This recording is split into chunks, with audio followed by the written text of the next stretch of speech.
The second day, Chapter 9 of The Mad Wolf's Daughter. The Trade. Dress woke early, just past dawn, and for an instant didn't recognize the ferns surrounding her. Then she remembered where she was and why she had been sleeping in the woods. Forcing herself to breathe slowly, she began to stretch, and poked the young knight in the ribs with her elbow.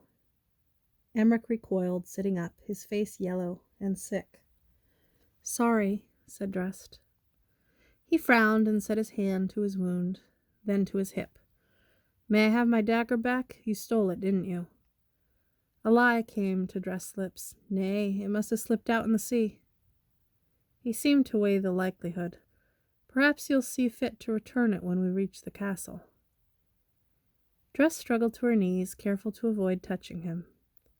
"Can you get up on your own?" "We have to keep running. The bandits here somewhere close." Emmerich sighed. "A great deal of use I am. A knight should be able to defend a lass in need, even if she's the daughter of his enemy." Dress stared. "Is that me? Am I in need? I think you're the one in need.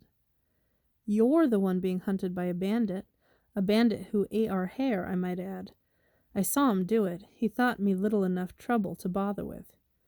"That's not a bad thing. He could have slain you." "It's all right," said Emmerich. "He didn't. You'd still have your trade." The young knight's lips twitched. "I might have thought you were concerned about my welfare just then." "Nay, I'm concerned about finding the castle." Dress rose. "Can you get up? We should go." He couldn't, not without help. Dress drew him to his feet. "Come on," she muttered. "You've had a good sleep, haven't you?" "Not as good as you. You snore like a horse." Dress pushed down the laugh in her throat. "Ewan snores more than I do. But Wulfric, you should hear him. He sounds like a cave when the sea... With any luck, I'll never have to." Her laugh disappeared. Without another word, Dress grabbed the young knight and dragged him out of the ferns. Dress lasted for hours before her mind became fuzzy.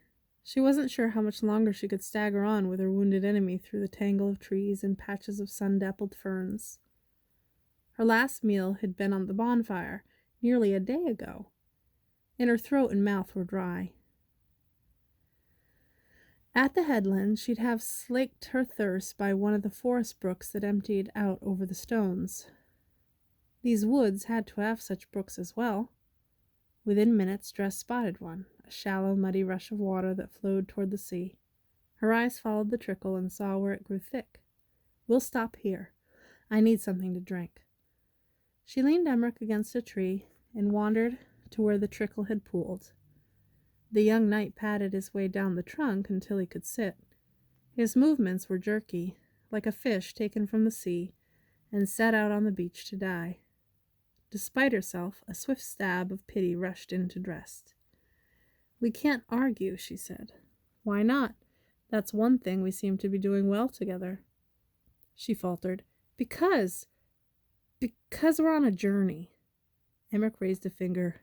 "No, it's because I need you, and you need me, and that's all we must remember." Dress dipped her cupped hands into the icy water. Flecks of bark and dirt floated between her fingers, but she drank fully. "It's clean water," she said, scooping a fresh cup, tensing her fingers to leave as few gaps as possible. She carried it dripping to where the young knight sat. He leaned toward her, but stopped with a jerk. "God's bones, I think my rib wound has opened."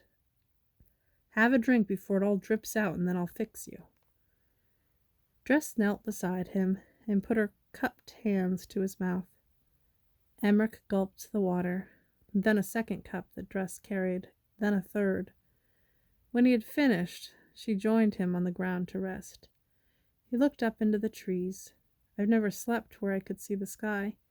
Even on battlefields I had a tent."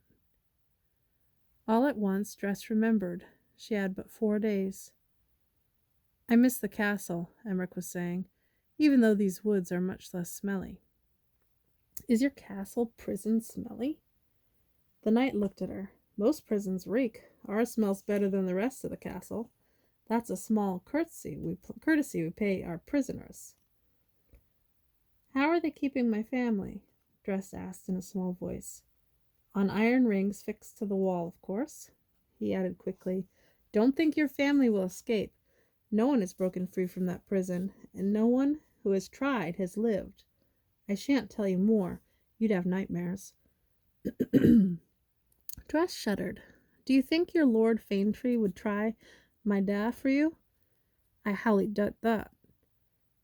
What about this Sir Oswin? Would he? Never. He'll give me just one of my brothers, then? Will I really be able to choose which one? Emmerich sighed. I can't promise anything but the trade alone. If this lands on Oswin's miserable head, I don't think you'll have even one of your brothers, but that will be the least of our problems. It sounds like you wouldn't mind something else landing on Oswin's head, like a boulder. A pained laugh escaped through Emmerich's lips.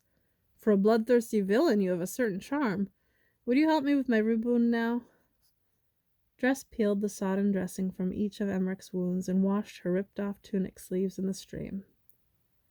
She was feeling better already with the water in her belly. If they could walk quickly, they might be able to reach the castle soon. Her brothers could master any trap, and her father knew a castle's ways. With luck, she'd arrive at the prison and find them all waiting at the door. Are you cold? Said Emmerich. I am. Perhaps you could start a fire. Tiny bumps had risen on Dress' bare arms, but she shook her head. Nay, we can't. It's not safe with the bandits still about. We've got to find our way out of the woods to be free of him, and to reach your castle in time. Oh, you'll reach it in 4 days. Regardless, they won't have a public execution without me. But the wounded man's face clouded. At least they shouldn't. It was well past midday when they emerged from the woods upon a massive dirt path that extended in both directions. Here's the road, Emmerich said. He'd been quiet all that time, and his voice was faded. It shall lead to the castle, but it shall first lead to a village from whose good people we might beg a bite to eat. We can't, Dress said. We don't have time. Do you see where the sun is? Emmerich stopped and lifted his arm from her shoulder. I do, but I also feel a state of my own strength. I haven't eaten, Dress, in days. Dress walked a few more paces. The wounded man didn't move. Emmerich's silence increased Dress' anger,